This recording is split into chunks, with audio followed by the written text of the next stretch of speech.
Haciendo Cuentas con Carlos Córdoba. Los comentarios expresados en el programa son ajenos a Noticiero El Vigilante. Más en su programa Haciendo Cuentas. Y cuando hablamos de hacer cuentas, una de las cosas más importantes precisamente es que todo de las cuentas son numéricas. Y hoy vamos a hablar, imagínense usted, de 250 millones de quetzales. Haciendo cuentas, ¿para qué nos servirían 250 millones de quetzales? Para una persona sería demasiado y no se lo gastaría lo que le queda de vida. Pero para un país en situación paupérrima como el nuestro, donde lo más importante debería de ser como parte de la estrategia de crecimiento y desarrollo, la educación. 250 millones de quetzales dedicados a becas se han perdido. Pero bueno, esto es parte de las cosas que están sucediendo en Sigeplan y hoy tenemos la oportunidad y agradecemos al diputado Ronald Portillo que nos aceptó la posibilidad de poder platicar con él para que nos cuente. Así es que, Ronald, bienvenido, gusto en saludarte. Ya introduje prácticamente cuál es el tema. Así es que contanos, ¿dónde están los 250 millones? Muchas gracias a todos los amigos que nos acompañan, muchas gracias por la invitación en tu canal. Y me gusta el tema de Haciendo Cuentas. Y hoy estamos fiscalizando en el Congreso de la República a la Secretaría de Planificación, a la Sigeplan, y específicamente los 250 millones de quetzales que se les fue asignado para el tema de becas a nivel nacional. ¿Y ahí qué pasó? O sea, hemos visto algunos anuncios que... Mira, vamos a ir un poquito en el tiempo. En mi época, diríamos, ahora, yo tuve alguna relación con Sigeplan por algunas circunstancias, y yo me recuerdo que había una unidad de becas, pero no eran becas financiadas por el gobierno de Guatemala, sino que eran como un bolsón de becas que diferentes países ponían a disposición y incluso había un encargado, un profesional de la unidad de becas y con él se hacían los trámites. Entonces ahora me sorprende un poco y para que nos contés qué fue lo que pasó. Le asignaron a Sigeplan ahora del dinero del presupuesto nacional 250 millones, que me recuerdo que el año pasado en una, digamos, tengo que decirlo de esta forma, pírrica reunión que hubo donde el presidente, tal vez pensando en lo que Bukele había hecho en El Salvador, donde reúne un montón de gente del Ministerio de Educación y un montón de niños, y él trata de hacer lo mismo aquí a la Tortrix, de alguna forma diciendo que van a repartir becas. Entonces ahí me quedó la duda, para que me saques de ella. Del presupuesto nacional se le ubica a Sigeplan 250 millones de quetzales para becas, independientemente de las que ofrecen los países. Se crea un Fondo Nacional de Becas, okay, que efectivamente el objetivo es financiar estos procesos o las becas que puedan aspirar los jóvenes en el país. Los fondos del 2025 y 2026 suman casi 295 millones de quetzales que ya están transferidos al CHN, pero que no se han ejecutado ni se han materializado en oportunidades para los jóvenes. Y eso es lo que estamos fiscalizando, porque nos llama la atención de que el nivel de efectividad, si lo querés ver, de este tema de becas es apenas del 3.52%. Es decir, que apenas de los 16.286 postulantes que han existido en 3 convocatorias, en papel, y decimos en papel porque no se ha visto que se le asigne físicamente la oportunidad al joven, en papel únicamente se han registrado 574 beneficiarios. Es decir, un porcentaje de efectividad del 3.52%. Y ese dinero ya está transferido a las cuentas del CHN. Entonces, si tú fiscalizas Sigeplan, te parece que el 100% del dinero del Fondo Nacional de Becas ya está ejecutado, ¿verdad? Pero cuando indagas más y ves a las arcas del CHN, te das cuenta que no se han generado oportunidades para los jóvenes. Incluso estas 574 becas que están registradas únicamente están en actas, pero los beneficiarios no aparecen. Entonces, eso es lo que estamos fiscalizando. ¿Y los nombres de esas actas? ¿Tenés acceso a los nombres? Sí, se han requerido las actas y en las actas salen asignados 574 registros, pero no aparece el usuario o el beneficiario, es decir, no se ha hecho la transferencia. No, pero perdón, o sea, cuando se hace el acta, ¿aparece el nombre del beneficiario? No, aparece que son 564 registrados. Nada más, o sea, no están los nombres de quienes se les dio. Porque lo ideal sería tener los nombres y publicar los nombres y les decís, miren, aparezcan y vengan para acá. Sí, o que se asignaran, porque realmente solo están en papeles, pero no hay, o sea, físicamente o en persona no se ven esas transferencias monetarias, ¿verdad? O esos pagos. Y lo otro que estamos nosotros analizando con varios diputados es el crecimiento considerable que ha tenido el renglón 029. El 029 es el renglón de personal, ¿verdad? El personal temporal que contrata la institución, normalmente son contratos de un año, pero nos llama la atención que en el 2023 había una asignación de 580,000 para ese rubro. En el 2024, que ya entra el gobierno del presidente Bernardo Arévalo, entra a 2.220.000 millones. Después sube a 9 millones en el 2025 y en el 2026 sube a 21 millones, casi 22 millones de quetzales para personal 029.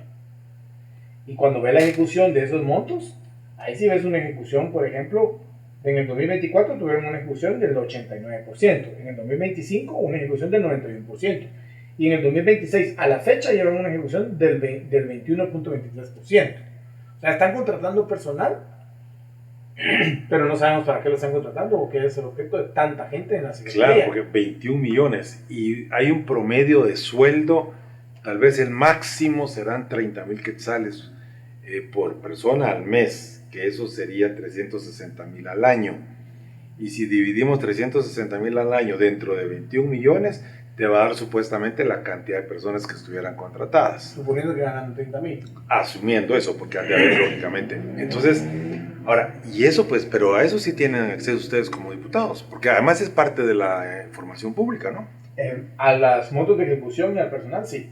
Y es lo que estamos requiriendo nosotros también desde el Congreso de la República para que el secretario de CEGEPLAN explique por qué está aumentando tanto el monto en personal 029, qué es lo que va a poner a hacer esa gente, si esa gente va a estar físicamente en el área central o lo va a distribuir a nivel nacional, porque no caben, o sea, toda esa cantidad de personas no caben en un edificio.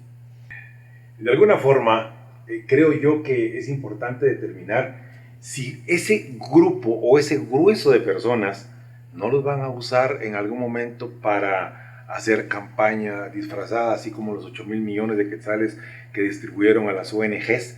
O sea, ¿cómo se puede explicar? ¿Qué es lo que hace CEGEPLAN? Nada más unir los planes que las municipalidades presentan y que de alguna forma son como los supervisores de la implementación de esos planes y como que los terminan autorizando. Yo siempre creo que CEGEPLAN no cumple su función como tal, o sea, no es una institución que haga falta y que si la suprimes ya no puedes hacer nada. Simplemente es como una concentración de todos los planes que las municipalidades hacen. Entonces al final se vuelve un cuello de botella porque ellos tienen que... Por eso yo siempre he dicho, cuando dice, mire, es que hay que hacer un estudio, no, pero vaya a CEGEPLAN, ahí están todos. Sí, ahí están todos. Ahí está todo, ahí está, estamos diagnosticados como país. Fíjate Bueno, que pensando mal, pues sí, efectivamente se pregunta uno para qué quieren tanto personal 029. ¿Será que se está repitiendo el caso del 2016 del Ministerio de Salud? No sé si te acordás de aquellos... sí, los digitadores que, con una gran cantidad de digitadores que no habían computadoras. Vemos también el ataque, por ejemplo, que puede suceder en diferentes redes sociales o plataformas digitales. Señalamientos que hay de ciudadanos que cuando se quejan del gobierno los atacan una horda de net center, ¿verdad? O sea, pensando mal puede interpretarse eso, o incluso hasta el tema de las adhesiones del nuevo movimiento Raíces, ¿verdad? Entonces, es un tema que estamos indagando, estamos investigando, nos preocupa muchísimo. Y otro dato que es interesante que se ha detectado ahí con los compañeros de la comisión, especialmente el diputado Méndez de la Rosa, quien ha estado dirigiendo esta investigación o fiscalización de parte del Congreso, vemos un aumento considerable también en la alimentación, en el renglón de alimentos. Y te doy el dato, por ejemplo, del 2023 había, por ejemplo, 1.696.000 quetzales para alimentos. En el 2024 lo suben a 2.242.000, un millón más. En el 2025 lo suben a 2.668.000. Y en el 2026 lo suben a 3.747.000, casi 2 millones más de quetzales en tema de comida. Pero esa comida que se reparten entre ellos. Me imagino que en el personal. Como es un rubro de gasto de alimentos, ¿verdad? Entonces ahí está todo lo de gastos de alimentación, ¿verdad? No sé si están haciendo reuniones, si están haciendo visitas, si están haciendo adhesiones, ¿verdad? Entonces, eso es lo que nosotros tenemos dudas, qué es lo que están haciendo con esos fondos y por qué están gastando tanto en personal, en alimentos y en transporte. Porque, te cuento, en el Ministerio de Trabajo pasa lo mismo.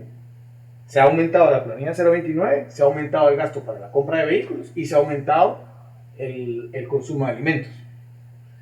Entonces, pensemos mal. Claro. Porque hay tanta gente en campo con alimentación y personal. No, y ese de alimentos, ahí entra todo, pues.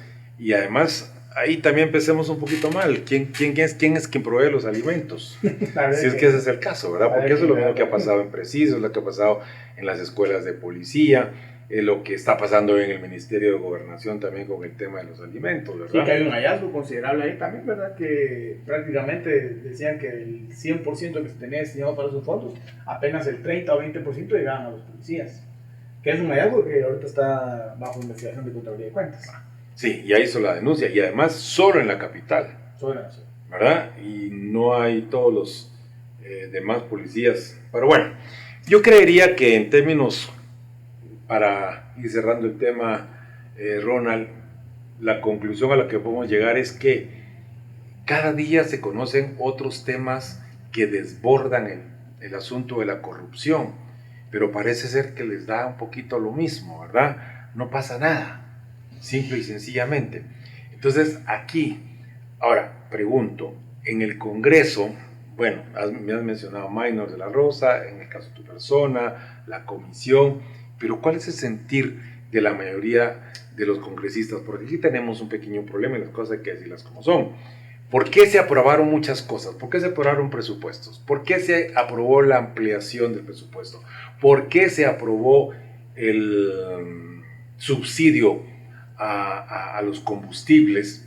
Cuando, no por eso tenía que haberme hecho caso, pues, pero yo hice la propuesta de que se le bajara al IDP y que se le bajara al 12%, porque entonces pasa el problema y volvés a poner el impuesto. Pero ahorita se están gastando 2.000 millones de quetzales que cuando se termine, otra vez tendremos problema. Entonces, conclusión, la pregunta es, en ese sentido, ¿cómo es que está el Congreso? O sea, siempre dividido, hay un golpe ahí de plata para que la gente haga las aprobaciones, quiénes son los que se oponen, porque así es como funciona, lamentablemente.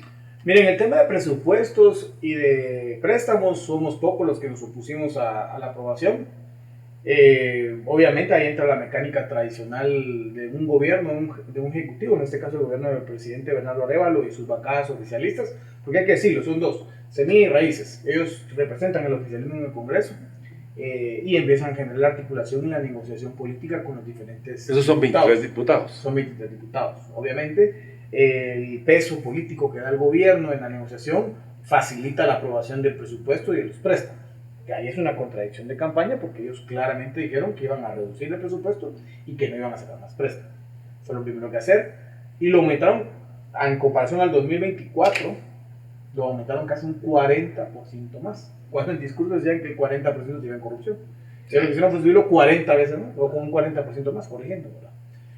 Entonces es un poquito la mecánica en la que ha funcionado tradicionalmente el tema de los presupuestos y préstamos y que en esta ocasión, en este gobierno, en esta administración no fue la excepción. Claro, bueno, pues yo creo que podemos sacar como conclusión entonces y esperaríamos que antes de esto, ¿cuál es tu expectativa respecto a la investigación que están haciendo? Bueno, lo que nosotros queremos es que se asignen las becas a los estudiantes. Sí.